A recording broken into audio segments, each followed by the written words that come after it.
வணக்கம். Exit poles வந்திருக்குது.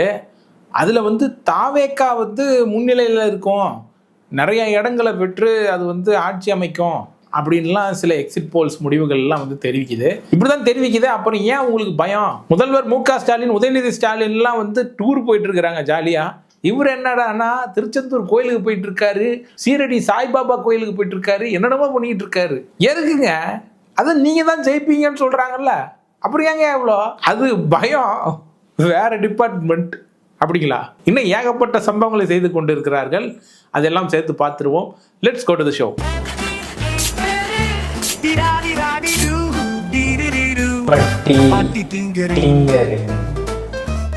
எஸ்ஐஆருக்கு ஃபார்மை ஃபில் பண்ணி கொடுத்துட்டா போதும், நம்ம வேலை முடிஞ்சிச்சு அப்படின்னு பல பேர் இருந்திருப்பாங்க போல இருக்கு. நான் இந்த ஊர் தான் ப்ரூஃப் பண்றதுக்கு என்கிட்ட ரேஷன் கார்டு இருக்கு, நான் இந்தியா சிட்டிசன் தான் ப்ரூஃப் பண்ண என்கிட்ட ஆதார் கார்டு இருக்கு, அடியாள் அட்டை இருக்கு, பேன் கார்டு இருக்கு, டிரைவிங் லைசன்ஸ் இருக்கு, ஓட்டு போட தகுதியான வயசு 18, என்னோட வயசு 26, எல்லா தகுதி எனக்கு இருக்கு. ஆனா நாளைக்கு என்னால ஓட்டு போட முடியாது. ஏன் ஓட்டு போட முடியாது? பூத் லிஸ்ட்ல என் பேர் வரல. ஏன் வரல? சத்தியமா எனக்கு தெரியல. யாரு கீதா? அதான் யாரு? எங்க அம்மா அப்படின்னு நான் சொன்னதுக்கு அப்புறம் தானே நிக்கலானே. வாக்கு இல்லாம போனதுக்கு வருத்தம் தான். ஆனா பேச்சாடா பேசுனீங்க பேச்சு.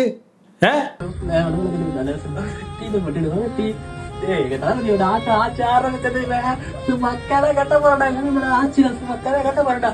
தளபதி தளபதி வருவார், தளபதி தளபதி முதல்வர் சந்திட கோடி மக்கள் வசந்திட வசந்திட தலைவா. பைத்தியரா என்ன இருக்கமாடா நீ? அது மட்டும் இல்லாமல் எலெக்ஷன் அப்போ கிளாம்பாக்கத்துல இருந்து பஸ்ஸுகளை எல்லாம் நிறுத்தி டிராஃபிக் ஜாமை ஏற்படுத்தி அதன் மூலமாக வெற்றி கண்டு விடலாம் அப்படின்னு மு.க. Stalin நினைத்திருக்கார்.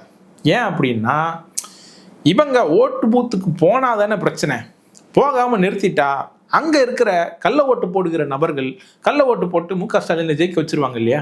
I am not an enemy for any other parties, but I am a supporter for TVK. நான் தெரியாம தான் கேக்குறேன். ஓட் பண்ற நீங்களா 2 நாளுக்கு முன்னாடியே ஓட் பண்ற பூத்துக்கு முன்னாடி போய் பாய் விரிச்சு படுத்துப்பீங்க அப்படிதானே? நான் மட்டும் தான் லேட்டா இந்த ஓட்டை மிஸ் பண்ணேன். அப்படியா? 21ஆம் தேதி காலையில 6:30 ஃளைட்டை மலேசியால மிஸ் பண்ணது என்னோட பர்சனல் திங். ஆல்ரெடி நான் பஃபர் டைம் வச்சு தான் நான் ஃளைட்டை புக் பண்ணேன். சோ 22ஆம் தேதி அதே 6:30 மணிக்கு அந்த ஃளைட்டை நான் பிடிச்சு 22 மார்னிங் நான் சென்னை இறங்கியாச்சு. நைட் 9 மணிக்கு நான் டிராவல்ஸ் புக் பண்றேன். சென்னையில இருந்து நான் ஓட் பண்ண வரக்கூடிய நீலகிரி டிஸ்ட்ரிக்ட்க்கு எனக்கு 9 மணி நேரம் போதுமானது. பட் அது எக்ஸ்ட்ரா டைம் எடுத்தா கூட நான் தாராளமா ஓட் பண்ணிருக்கலாம். பட் 9 மணி நேரத்துல வர வேண்டிய டிராவல்ஸ் 22 மணி நேரம் டிராவல் பண்ணி நான் இங்க இறங்கினேன். ஏங்க இங்க இருந்து ஊட்டிக்கு 9 மணி நேரத்துல போயிடலாம். 22 மணி நேரம் பஸ் ஓட்டிக்கிறாருங்க ஒருத்தர். 9 மணி நேரம் ஓட்டுறதுக்கு எவ்வளவு டீசல் செலவாகும்? 22 மணி நேரம் ஓட்டுறதுக்கு எவ்வளவு டீசல் செலவாகும்? 22 மணி நேரம் ஓட்டிக்கிறாரு அவரு. சைட் சீயிங்கே காமிச்சுக்கிறாரு போல இருக்கு. ஒரு நாள் நீ அங்க போய் சைட் சீயிங் பாப்பிடலாமா, நீ கவலைப்படாதம்மா, நானே சைட் சீயிங் காட்டுறேன் அப்படின்னு சொல்லிட்டு அவர் என்ன பண்ணிக்கிறாருன்னா, போயிட்டு எல்லா ஏரியாக்களையும் காமிச்சிட்டு நீ காசு தர வேணாமா, ஸ்டாலின் பெய்டு அப்படின்ட்டாராம். சோ செங்கல்பட்டு தாண்டினதுக்கு அப்புறமா எந்த டிராபிக்குமே கிடையாது. பஸ் ரொம்ப ரொம்ப உருட்டி கொண்டு வந்தாங்க காலி ரோட்ல கூட. நான் போய் கேட்டேன், ஏன் காலி ரோட்ல கூட இவ்வளவு ஸ்லோவா வரீங்க அப்படின்னு கேட்டதுக்கு, நான் அப்படிதான் போவேன், உன்னால என்ன பண்ண முடியுமா பண்ணிக்கோ அப்படின்னு சொன்னாங்க. அதாவது டிராபிக் ஜாம்ல 2 மணி நேரம் டிலே ஆகிறது, 3 மணி நேரம் டிலே ஆகிறது, அதெல்லாம் கூட நம்ம அக்செப்ட் பண்ணிக்கலாம். ஆனா 9 மணி நேரம் பஸ் ஜர்னிய 22 மணி நேரம் ஆக்கி உனக்கு ஊர் சுத்தி காமிச்சுக்கிறாங்கன்னு சொல்ற பத்தியா?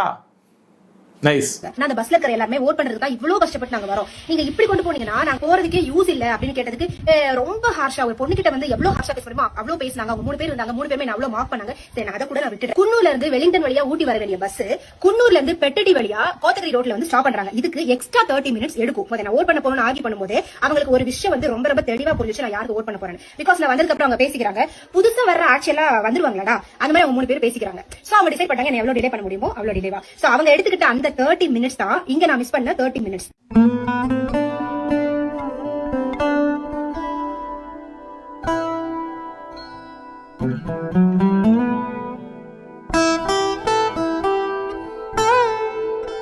சரி, அடுத்தது ஒரு அம்மா என்ன பேசிக்கிறாங்க தெரியுமா? தளபதி சிஎம் ஆனதுக்கு அப்புறம் என்னென்ன நடக்கும், சுத்தி இருக்கிறவங்க எல்லாம் என்ன பண்ணுவாங்க அப்படின்ற மாதிரி ஒரு இமேஜ். என்ன பண்ணுவாங்க பாப்போமா? ஒரு சின்ன கற்பனை இதோ உங்களுக்காக. இந்த சோசியல் மீடியாஸ் எல்லாம் இருக்கேன், இந்த டிவி சேனல்ஸ் இதெல்லாம் என்ன பண்ணணும், விஜய் சார் ஜெயிச்சுட்டாரு, இனிமே இதை பண்ணுவாரு, மக்களுக்காக பண்ணுவாரு அப்படின்னு சொல்லிட்டு இவ்வளவு நாளும் அவர் ஏசி பேசிட்டு இருந்த சோசியல் மீடியா அவரை புகழ்ந்து பேச ஆரம்பிக்கும். எலெக்ஷன் ரிசல்ட்டே வரலையா, அடுத்து என்னென்ன நடக்கும் அப்படின்றத ஜோசியம் சொல்லிட்டு இருக்காங்க. நீ வாங்குற இந்த 10-5 பிச்சைக்கு இது தேவைதானா? ஒரு விளம்பரம். அடுத்து இந்த கட்சி தலைவர்கள் இவங்கெல்லாம் இருக்காங்க ரொம்ப கேவலமாலாம் பேசிக்கிட்டு சுத்திக்கிட்டு இருந்தாங்க. அவங்க எல்லாம் என்ன பண்ணுவாங்கன்னா ஜிங் சக் ஜிங் சக் ஜிங் சக் போட ஆரம்பிச்சிருவாங்க. அமெரிக்காவில மைக்கேல் ஜாக்சன் கூப்பிட்டாகோ, ஜப்பான்ல ஜாக்கி சான் கூப்பிட்டாகோ. ஏன்னா சொல்லுவாங்க கூட்டத்தை பார்த்தோன்னே நாங்க முடிவு பண்ணிட்டோம் விஜய் தம்பி தான் ஜெயிப்பாருன்னு எனக்கு அப்பவே தெரியும் அப்படின்ற மாதிரி அவங்க ஜிங் சக் அடிக்க ஆரம்பிச்சிருவாங்க. என்னடி கலர் கலரா ரீலா விடுற? ஏய் ஜனங்களே பாத்துக்கங்க, என் மேல தப்பு இல்ல, இந்த பாவத்துக்கெல்லாம் நான் ஆளாகவே மாட்டேன், அத்தனையும் பொய். திமுக என்ன பண்ணுவாங்கன்னா அவங்க பேச மாட்டாங்க, அவங்களுக்கு வயித்துல போயிட்டு இருக்கோம், பயத்துல இருப்பாங்க. அதுக்கப்புறம் அவங்க பண்ணின ஊழல் எல்லாம் வெளியில வர ஆரம்பிக்கும். எந்தெந்த துறையில இவ்வளவு ஊழல் பண்ணிருக்காங்க அப்படின்ற விஷயம் எல்லாம் ஒன் பை ஒன்னா வெளியில வர ஆரம்பிக்கும். இரு இந்த கதையெல்லாம் நாங்க கேட்கறோம். ஆனா எதுக்கு அந்த பிஜிஎம்? காப்பிரைட் கிளைம் வர்றதுக்கு இதை நான் வோக்கல் ரிமூவர்ல போட்டு நான் ரிமூவ் பண்ணிட்டு இருக்கணும். எனக்கு வேற வேலை இல்ல. இப்படி போடி போடி, உங்க ரெண்டு பேருக்கு நாங்க தான். கேஸ் யாரோட இஷ்யூ? அதுக்கு யாரோ இஷ்யூ தான், நம்ம தமிழ்நாட்டு மக்கள் கஷ்டப்படுறாங்க. தமிழ்நாட்டு மக்களுக்கு யார் கேஸ் கொடுக்கணும் அதை சொல்லுங்க முதல்ல. ஸ்டாலின் தான் தரணும். பாலம் வேலை கடைசி பாயிண்ட் நடக்கு. ஆமா, அவரு வாங்கி தரல, அதனால இவ்வளவு பிரச்சனை நடக்குது. கம்பி கட்டி கொண்டு இருக்கிறார்கள். இந்த ஈரானுக்கும் இதுக்கும் பிரச்சனை, அமெரிக்கா சண்டை நடக்குது, அதுக்கும் ஸ்டாலின் தான் காரணம். ஆமா, இங்க இருந்து அவர் எதுவும் குரல் கொடுக்காம இருக்காரு. உங்க அண்ணன் கொடுக்க கம்பி கட்டி கொண்டு இருக்கிறார்கள். இந்த பையன் என்னமா திங்க் பண்றாயா? எவ்வளவு பெரிய அறிவாளியா இருக்கு. மூஞ்ச பார்த்து கண்டிப்பா போடுவாங்கண்ணா. அப்படியா? அவர் விட்ட மேனிஃபெஸ்டோ பாத்தீங்களா? செம்ம இம்ப்ரெஸ் ஆயிட்டேனா. பாறா, இது வரைக்கும் யாருமே எல்லாம் பாருங்க, நான் 8000 ரூபாய் கூப்பன் தரேன், நான் 10,000 ரூபாய் தரேன் தான் சொன்னாங்க. சரி, அதெல்லாம் அந்த சீனே கிடையாது. விஜய் கூட 2500 ரூபாய் நான் கொடுக்கறேன் உதவிக்காக அப்படின்னு. ஆமா, நீங்க தப்பா ஆனா அவர் என்ன தெரியுமா சொல்றாரு? மக்கள் பணத்துல இருந்து கொடுப்பேன்னு சொல்லல, ஏன் பணம், நான் ஏன் பணத்தை தரேன், மக்கள் பணம் எனக்கு தேவையே கிடையாதுன்னுட்டாரு அவரு. இதுக்கு பேரு தான் தற்கோழித்தனம். தற்குறித்தனம் இல்ல, தற்கோழி. மக்கள் பணத்துல இருந்து கொடுப்பேன்னு சொல்லல, ஏன் பணம், நான் ஏன் பணத்தை தரேன். எந்த கட்சி அந்த தற்கொலை யாருங்க? அவங்க தற்கொலை, அவங்க அப்பன் தற்கொலை, அவன் தற்கொலை. வந்து குழந்தைங்க வந்து பிறந்தாங்கன்னா அம்மான்னு தான் சொல்லி அழுகுவாங்க. இப்ப இனிமே பிறக்கிற குழந்தைங்க எல்லாருமே டிவிக்கேன்னு தான் பேச போறாங்க, கூப்பிட போறாங்க. 26ல தளபதி தான் சிஎம்மா உட்காருவாரு. ஐயோ, இந்த கொடுமையெல்லாம் பார்க்க முடியலடா. தயவு செய்து இந்த மே நாள் எப்படா வரும்? இந்த மே நாளை எங்கேயாவது இருந்தா புடிச்சு கொண்டு வாங்கடா. என்னால பொறுக்க முடியலடா. எப்படியாவது அந்த மே நாள் வந்துட்டா போதுன்னு தோணுதுடா. எங்க விஜய் வரணும், எல்லா இளம்பெண்கள் தாலி நீடிக்கணும். நாளை நமது டிவிக்கே அண்ணன் விஜய் வரணும். நாளை நமது உண்மையான கிறிஸ்தவன், உண்மையான தமிழன், பச்சை தமிழன், சரிங்களா? பச்சை தமிழன், எம்மதமும் சம்மதமே என் விஜய்க்கு. ஓ, குரலி வித்தையா? ஐயா, இவன் பேர் மைக்கேல் ஜாக்சன். அவன் மேடை மேல் ஆடுவான், இவன் கூடக்குள்ள தூங்குவான்.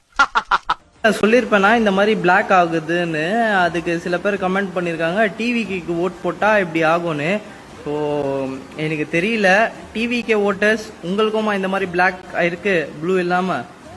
இந்த கன்றாவியெல்லாம் பார்க்க கூடாதுடா. அதனால தானே கொடைக்கானல் கிளம்பி போயிட்டாங்க போல இருக்கு. என்ன கருமம், எந்த கருமத்தையாவது பண்ணிட்டு கிடப்பா. இவனை பார்க்கறதுக்கு நம்ம கொடைக்கானல் துபாய்னு போலான்னு கிளம்பி போயிட்டாங்க போல இருக்கு. இன்னொரு அம்மா துபாயில இருந்து வந்திருக்கான் எலெக்ஷனுக்கு ஓட்டு போடுறதுக்கு. இங்க வா, நீ தானே அவதூறு பரப்புன இந்த கரூர் மேட்டர்ல, இங்க வா அப்படின்ட்டு கேஸ் போட்டுக்கிறாங்க. அம்மா ஜெயிலுக்கு போகக்கூடாதுன்னு ஆன்டிசிபேட்டரி பெயில் வாங்கியிருக்காங்க, கண்டிஷன் பெயில். ரொம்ப வருத்தப்படுறாங்க. பெருமையும் துக்கமும் கலந்த ஒரு தருணம். தமிழக வெற்றி கழகத்துக்காக முதல் வழக்கு பதிவு என் மேல இப்ப கொடுத்திருக்காங்க. அரெஸ்ட் வாரண்ட் வந்திருக்கு. என்னோட ஃபாலோவர்ஸ் உங்க எல்லாருக்குமே நடந்தது என்னன்னு தெரியணும் அப்படிங்கிறதுக்காக தான் இந்த வீடியோ. 27/9 கரூர்ல நடந்த சம்பவத்துக்கு எதிரா நான் வந்து 3 வீடியோ போட்டிருந்தேன். கையில ஒரு கேனுலா கூட போடல, மெடிசின்ஸ் எதுவுமே கொடுக்கல, ஃபர்ஸ்ட் எய்ட் எதுவுமே பண்ணாம எப்படி கரூர் சம்பவத்துல மரணத்தை நீங்க டிக்ளேர் பண்ணீங்க அப்படின்னு கொஸ்டின் ரைஸ் பண்ணியிருந்தேன். எதுக்கு ஒன்லி அமராவதி ஹாஸ்பிட்டலுக்கும் கவர்மெண்ட் ஹாஸ்பிட்டலுக்கும் மட்டும் எடுத்துட்டு போனீங்க? ஃபர்ஸ்ட் எய்ட் நிஜமாவே கொடுத்தீங்களா, இல்ல இறப்புகள் ஜாஸ்தி ஆகணும்னு சொல்லி ஒழுங்கா ட்ரீட்மெண்ட் கொடுக்கலையான்னு நான் கேள்வி எழுப்பியிருந்தது உண்மைதான். அது என்ன விழிப்புணர்வு வீடியோவா இல்ல அவதூறு வீடியோவா? அப்புறம் அவதூறு கிளப்புனா இப்படிதான் பண்ணுவாங்க. நம்ம துபாயில தானே இருக்கோம், நம்மளை எவனும் டச் பண்ண முடியாது அப்படின்ட்டு இறங்கி தர மட்டத்துக்கு அண்ணன் சப்போர்ட்டுக்கு இருக்காருன்னு இறங்கி அடிக்கிறது. டெய்லி வந்து 10 மணிக்கு சைன் பண்ணிட்டு இருக்கேன். அரெஸ்ட் வாரண்ட் கொடுத்தாங்க, முன்ஜாமீன் எடுத்தாச்சு, இப்போ சைன் போட்டுட்டு இருக்கேன். ஆனால் அந்த இறந்து போன 41 ஆன்மாக்களுக்கும் தெரியும் நான் நியாயம் கேட்டு தான் போராடினேன் அப்படின்னு சொல்லிட்டு அவதூறு பரப்புனதா என் மேலே கேஸ் போட்டிருக்காங்க. ஆல்ரெடி 2 மாதம் இந்த எலெக்ஷன் ஒர்க்குக்காக வேலைக்கு போகாமல் இருந்தேன். இப்போ அடுத்து 1 மாதத்துக்கு என்னால் வேலைக்கு போக முடியாது, முடக்கியிருக்காங்க. என்னை வேலைக்கு எடுத்துக்கிறேன்னு சொன்னவங்க கூட இப்போ யோசிக்கிறாங்க, கொஞ்சம் பின் வாங்கிட்டாங்க. ஸோ ஜாபுக்கு ஜாயின் பண்ண முடியாத ஒரு சுச்சுவேஷனில் இருக்கேன். இன்னும் எவ்வளோ பிரச்சனைகள் வந்தாலும் அண்ணன் மேல இருக்கிற பாசம் இன்ச்சு கூட குறையல. அண்ணன் சிஎம் ஆவாரு அப்படிங்கிறது மட்டும்தான் என்னோட ஒரே வேண்டுதல். இப்போ மே 4க்காக வெயிட் பண்ணிட்டு இருக்கேன். எங்களுடைய காலம் வரும், நல்லது நடக்கும், நீதி வெல்லும் அப்படிங்கிற ஒரே நம்பிக்கையில ஒரு நாளையும் கடந்து போய்கிட்டு இருக்கேன். எப்படியாவது ஒரு நாள் அண்ணன் கையில இந்த வீடியோ கிடைக்கும். அண்ணன் இந்த வீடியோ பார்ப்பாரு. பார்க்குறப்ப எனக்கான நீதி சீக்கிரமே கிடைக்கும் அப்படின்னு நான் நம்புறேன். மே 4 அண்ணன் சிஎம் ஆயிடுவாரு. சிஎம் ஆன உடனே எல்லா டிஸ்ட்ரிக்ட்லயும் இருக்கிற ஜட்ஜ் எல்லாம் மாத்திருவாரு. அவரு ஃபுல்லா ஜுடிஷியரியே ஃபுல்லா சேஞ்ச் ஆகுது. அப்படி ஒரு அப்பாயிண்ட் பண்ணக்கூடிய ஜட்ஜஸ் வந்து அந்த கேஸ் எல்லாம் ஊற்றி மூடிட்டு டிஸ்மிஸ் பண்ணி இந்த அம்மாவை வந்து நீங்க துபாய் போகலாம், டாட்டா பாய் பாய்ன்னு சொல்லிடுவாங்க. ஜுடிஷியரின்னா என்னன்னு தெரியுமா? நீ வாங்கின கேஸ் தான், கடைசி வரைக்கும் நீ வாய்தா அட்டன் பண்ணணும்.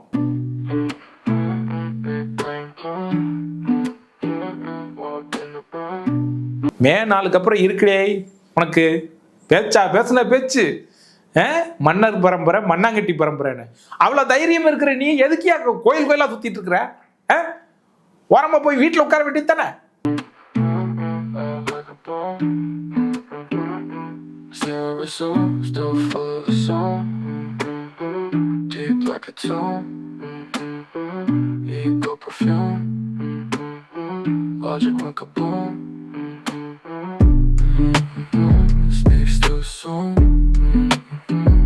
ஜாலியா இருக்க வேண்டியது தானே.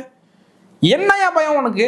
அப்படி என்ன பயம்? எக்ஸாம் எழுதிட்டு ரிசல்ட்டுக்கு வெயிட் பண்ற ஸ்டூடெண்ட் மாதிரி கோயில் குளமா சுத்திட்டு இருக்கிற, மண்டி போட்டு நடக்கிற, பல்ட்டி அடிக்கிற, குட்டிக்கரணம் போடுற, என்னமோ உலகத்திலே இல்லாத எலெக்ஷன்ல நின்றுட்ட மாதிரி. ஊர் உலகத்துல எவனுமே எலெக்ஷன்ல நின்னது கிடையாதா? நீ பேசின பேச்சை கூட மன்னிச்சு விட்டுருவேன். ஆனா சிறுவாண்டுகள் எல்லாம் கிளப்பி விட்ட பாரு. பேரம் பேத்தி எடுத்த தாத்தாக்களை போட்டு அந்த கிளிக்குதுங்க இந்த சின்ன குழந்தைங்களை அனுப்பி மேனிப்புலேட் பண்ணிக்கிற நீ. அதுங்களுக்கு எலெக்ஷனை பற்றி ஏதாவது தெரியுமா? அவங்க வயசு வர்றப்போ தான் எலெக்ஷனை பற்றி தெரியும். இப்போ வந்து விஜயை சப்போர்ட் பண்ணலாம் அப்படின்னு இந்த சிறு ஆண்டுகளுக்கு தோணும். ஆமாம், 5 வயசுல 6 வயசுல அதுங்களுக்கு என்ன தெரியும்?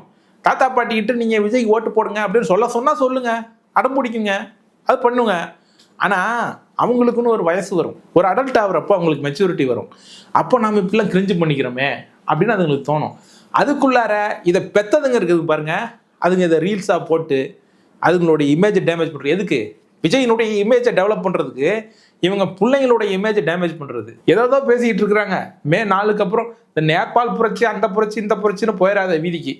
இங்கே பாரு, நீ நினைக்கிற போலீஸு, அரசாங்கம் இதெல்லாம் வந்து நம்ம அண்ணனுக்கு கீழே இருக்கிற மாபு வந்து பெரிய மாபு, நம்மளாம் ஒன்றா சேர்ந்தா எல்லாத்தையும் புரட்டி போட்டுடலாம் அப்படின்ட்டு கூட இருக்கிறவனா உசுப்பேத்தி விட்றான்.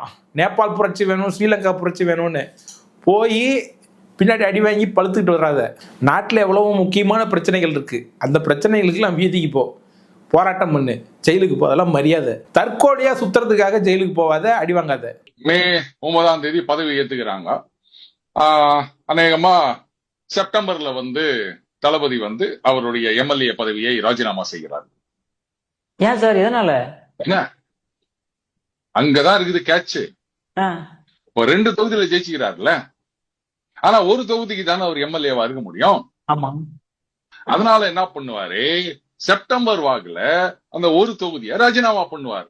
நாங்க யாரும் நாய்கள் கிடையாதுங்க, குறிப்பா குறைக்கிற நாய் கிடையாது. நாங்க 6 அறிவுள்ள ஒரு மனிதர்கள்.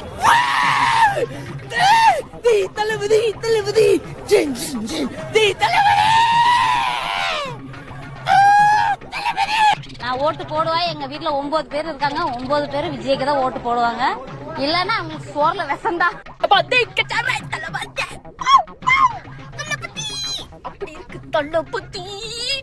என்ன மே 4க்கு அப்புறம் என்னென்ன சம்பவங்கள்லாம் செய்ய காத்துக்கிட்டு இருக்கிறாங்களோ அதெல்லாம் பொறுத்திருந்து பார்ப்போம். இந்த ஷோ உங்களுக்கு பிடிச்சிருந்தா லைக், ஷேர், கமெண்ட், சப்ஸ்கிரைப் பண்ணுங்க. நெக்ஸ்ட் டைம் வேற ஒரு கண்டென்ட்டோட உங்களை சந்திக்கிறேன். நன்றி, வணக்கம்.